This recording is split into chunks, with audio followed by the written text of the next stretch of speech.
There is a hole in the Pacific Ocean so deep that if you dropped Mount Everest into it, the mountain would disappear completely. That place is called the Mariana Trench, and today we're going to take the deadliest weapon from every era in human history and test it there. Not just for fun, to actually understand how powerful humans have actually become. And what does the most extreme place on Earth have to say about that? But first, let's talk about the trench itself, because I promise you it's weirder than you think. The Mariana Trench is a giant crescent-shaped crack in the floor of the Pacific Ocean near Guam. Its deepest point is called Challenger Deep, and it sits at 10,935 meters below the surface. That's nearly 7 miles straight down. The pressure down there is 1,086 times what you're feeling right now, sitting wherever you are. The temperature is just above freezing. There is zero light. None.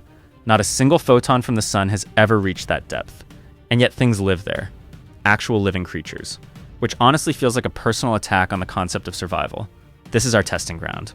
Now let's load it up.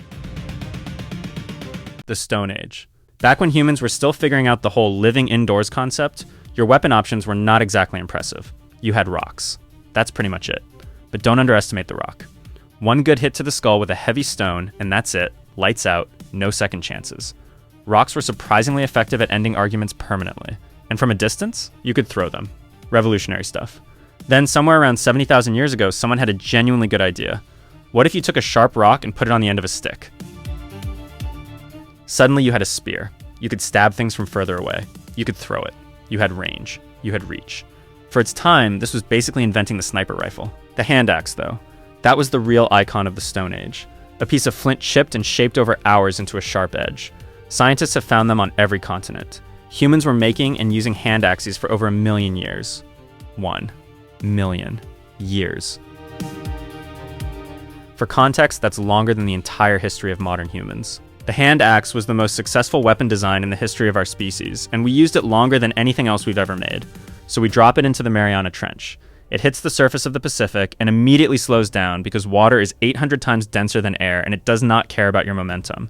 The hand axe goes from flying to slowly drifting in about 3 seconds. From there, it begins a long, quiet fall through the dark. At its speed in water, it takes somewhere between 60 and 90 minutes to reach the bottom. An hour and a half of just falling through total darkness, through water that gets colder and heavier with every meter. When it finally touches down on the floor of Challenger Deep, it lands in soft, silty mud and barely makes a mark. And then nothing happens. Because stone doesn't corrode. Stone doesn't rust. The cold, crushing chemistry of the deep ocean has almost no effect on it whatsoever. The trench doesn't even notice. That hand axe could sit at the bottom of Challenger Deep for another 1 million years looking exactly the same as the day someone made it. Which is honestly more than we can say for most things humans have built since. Score. Mariana Trench 1. Humanity 0. The Bronze Age. Eventually, humans figured out that if you melted copper and tin together, you got something new. Something harder than either metal alone. Something you could pour into a shape and let cool into whatever you needed. Bronze. And with bronze came the sword. The bronze sword was a massive upgrade from hitting people with rocks. It held a sharp edge. It was durable. It could be repaired. Armies that had bronze swords destroyed armies that didn't. Whole empires were built on the back of this technology. The bronze sword wasn't just a weapon. It was a geopolitical event. We drop it into the trench. Same slow descent. Same hour plus of falling through the dark. But this time something starts happening on the way down that didn't happen with the stone axe. Salt water is corrosive. The moment the bronze sword hits the ocean, it starts reacting with the chloride ions in the water. You can't see it happening. It's not dramatic. But the ocean is patient in a way nothing else is. Give it enough time, and it doesn't destroy the sword. It does something more complete than that. It transforms it. Mineralizes it. Turns it into something that looks geological, like it grew there. The Mariana Trench doesn't destroy the bronze sword. It erases its identity. Turns the deadliest weapon of its era into something that looks like it was never made by human hands at all. The ocean has been doing this for billions of years. It's very good at it. Score. Mariana Trench 2. Humanity 0. The ocean is not impressed. The medieval era. Okay, now things start getting creative. When civilizations started building massive stone castles and fortresses, the problem became obvious pretty quickly. How do you get inside something specifically designed to keep you out? The answer was siege weapons. Giant machines operated by multiple soldiers designed to tear down walls, launch enormous rocks, and generally ruin someone's entire day from a safe distance. There were so many siege weapons I could do a whole separate video, and honestly, I might. But the real star of this era for our purposes is Greek fire. Greek fire was the Byzantine Empire's most terrifying secret. A sticky, flammable mixture that could be sprayed through tubes mounted on ships like a medieval flamethrower. The thing that made it special, it burned on water. You couldn't put it out with water. Water actually made it worse. Enemy sailors had no answer for it. Their ships would just burn while they watched in horror, and there was nothing anyone could do. The exact recipe has been lost to history. Scientists today think it probably contained petroleum, quicklime, and saltpeter, but nobody knows for sure. The Byzantines kept it so secret that eventually the secret died with them, so we tested on the Mariana Trench. The moment it hits the surface of the Pacific, it ignites. And for a few genuinely spectacular minutes, the surface of the ocean is on fire, which is one of the most terrifying and beautiful things I've ever tried to imagine, the Pacific Ocean, burning. But here's Greek fire's problem. The Mariana Trench is 7 miles below the surface, and Greek fire burns above the water, not through it. The flames consume themselves on the surface. The smoke clears. The Pacific goes still. Greek fire won on the surface. The trench simply didn't participate. 7 miles down, the ancient microbes in the sediment kept doing whatever ancient microbes do, completely unaware that the surface of their ocean was briefly on fire. Must be nice. Score, Mariana Trench 3, humanity 0. But that surface fire was admittedly terrifying. The gunpowder era. Gunpowder changed everything. For the first time in history, a weapon could kill from a real distance without the person firing it being anywhere near the target. The cannon made castle walls irrelevant overnight. Fortresses that had protected cities for centuries became target practice. Entire military strategies had to be thrown out and rebuilt from scratch because of one invention. The cannon didn't just change how wars were fought, it changed what wars were even possible. We fire a cannonball directly into Challenger Deep. It's heavy and dense, so it sinks faster than our previous contestants, maybe 30 to 40 minutes to the bottom. It hits the sediment floor with more force. It buries itself deeper into the mud. Points for effort. But now the real question. What if we tried to fire the cannon underwater? What if we somehow got it down there and tried to discharge it at depth? Nothing. Nothing would happen. Gunpowder needs oxygen. Accessible oxygen. The kind you get in open air. 7 miles underwater there is no such thing. The powder gets wet the instant it touches water. Even if you somehow kept it dry, the chemistry of combustion doesn't work without air. Brought a gun to an ocean fight. The most revolutionary weapon in human history, neutralized completely by the fact that water is wet. The cannon that ended the age of castles couldn't even scratch the age of oceans. Score, Mariana Trench 4, humanity 0. It's not even close. World War I. World War I changed warfare in ways nobody was prepared for. The Industrial Revolution had just finished, and suddenly armies had access to machine guns, artillery, tanks, and warplanes all at once. The scale of destruction jumped to a level that previous generations couldn't have imagined. But the most horrifying weapon of World War I wasn't any of those things. Imagine you're in the trenches. You haven't seen action in a few days. Things are quiet. Then your lookout starts shouting, and you look up, and there's a yellowish-brown cloud on the horizon moving toward you with the wind. There's no enemy to shoot at, no target, just a cloud, getting bigger. That's mustard gas, and there's no fighting it. Your only option is to run. And for most soldiers, it wasn't enough. Mustard gas blistered skin. It swelled eyes shut.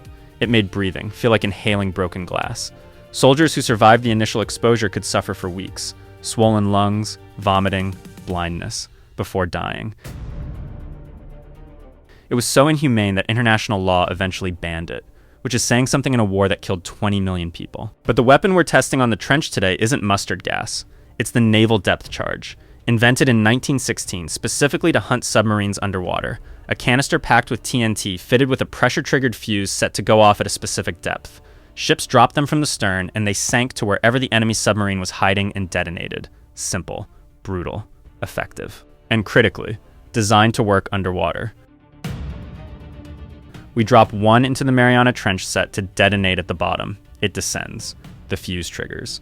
And at Challenger Deep, it detonates. This is a completely different situation from everything before it. Water doesn't compress like air. When a bomb goes off underwater, the energy has nowhere easy to go, so it creates a pressure wave. A shock wave radiating outward in every direction at 1,480 meters per second. That's 4.5 times faster than sound travels through air. The trench walls amplify it. The narrow geometry of Challenger Deep focuses the pressure wave upward like a funnel aimed at the surface. The shockwave travels 7 miles upward through the water and breaks the surface of the Pacific in under 2 minutes. Ships above feel it. A circular disturbance ripples outward across the ocean. At the bottom, the ancient sediment. undisturbed for thousands of years, gets thrown into the water column. The microbial communities living in it are obliterated. The unique ecosystem of the deepest place on Earth takes its first real hit. For the first time in this test, something actually happened to the trench. It wasn't pretty, it wasn't clean, but it was real. Humanity finally found a way to make the deepest place on Earth flinch. It only took us until 1916 and required inventing an entirely new category of weapon to do it. Better late than never, I guess. Score: Mariana Trench 4, humanity 1. Finally. By World War II, engineers had figured out something important. The most destructive thing a bomb could do wasn't explode on the surface. It was to go inside first, and then explode. The Tallboy was a British bomb designed by Barnes Wallis, same guy who invented the bouncing bomb from the famous Dambusters raid, a man who was clearly having the time of his life. The Tallboy weighed 5,400 kilograms and was shaped like a dart, specifically so it could reach near supersonic speed before impact and punch deep into concrete or steel or earth before detonating. It didn't just destroy.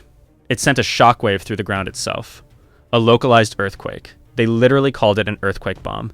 It sank the German battleship Tirpitz. It destroyed submarine pens that regular bombs had been bouncing off for years. We drop it into the Mariana Trench. It's heavy and streamlined enough to cut through the water much faster than anything we've dropped so far. It reaches the bottom in minutes. It does what it was designed to do, buries itself deep into the floor of Challenger Deep, and then detonates from inside.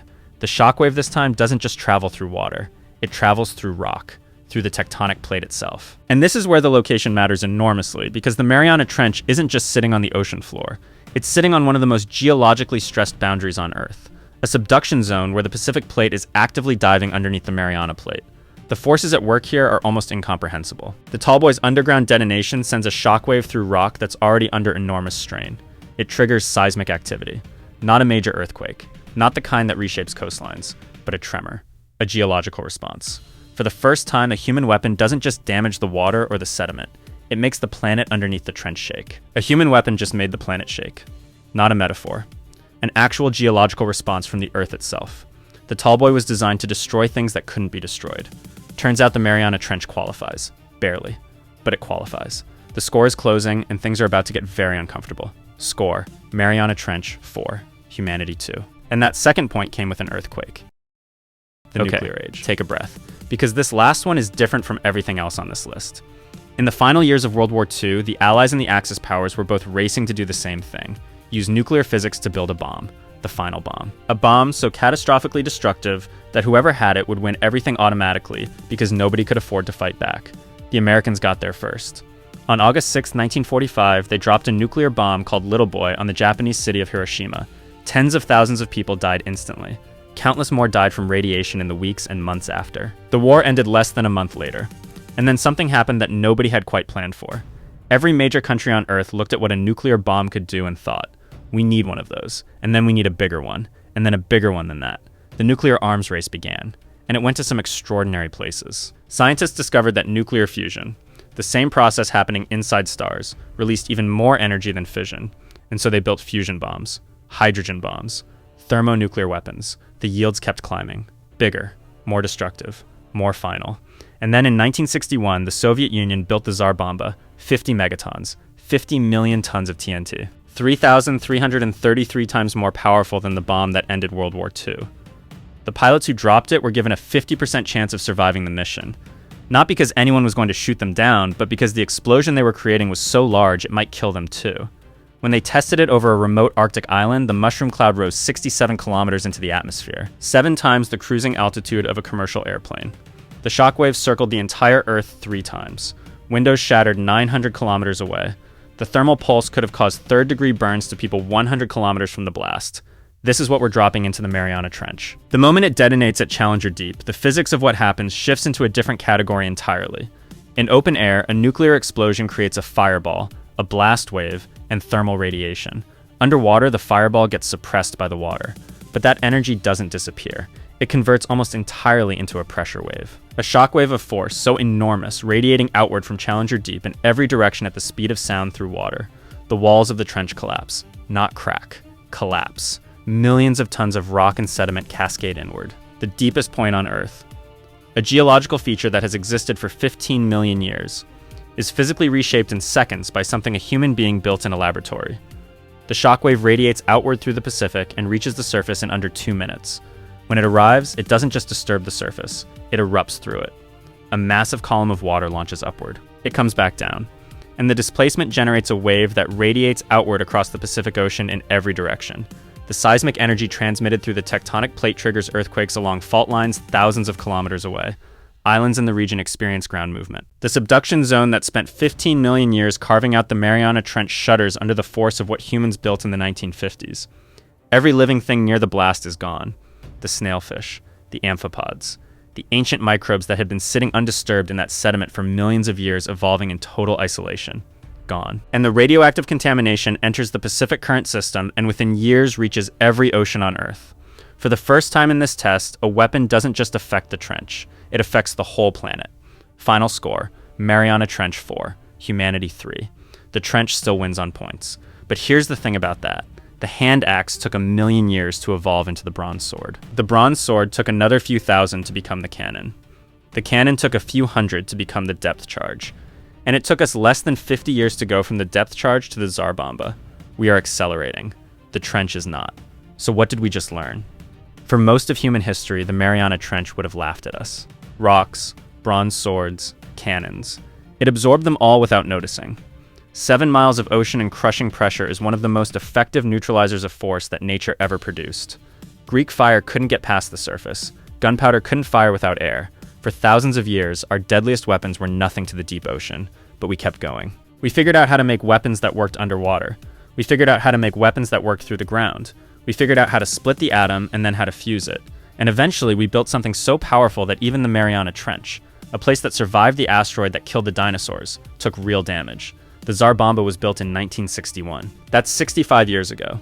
And it was never the most powerful thing we could theoretically build. It was just the most powerful thing we actually tested. The physics of nuclear weapons doesn't have a ceiling we've hit yet. We started this video with a shaped rock. We ended it with something that reshaped the deepest point on Earth in 2 minutes. That's the distance we've traveled. And honestly, I don't know whether to be amazed or terrified. Probably both. The Mariana Trench has been down there for 15 million years. Quiet, dark, extreme, outlasting everything. And we built something in less than a century of serious trying that could permanently scar it. That's not just a fact about weapons. That's a fact about us. And you wouldn't believe what we're up to next. Subscribe to Rico Goes Extreme, where we test the things nobody else is crazy enough to try. See you next time.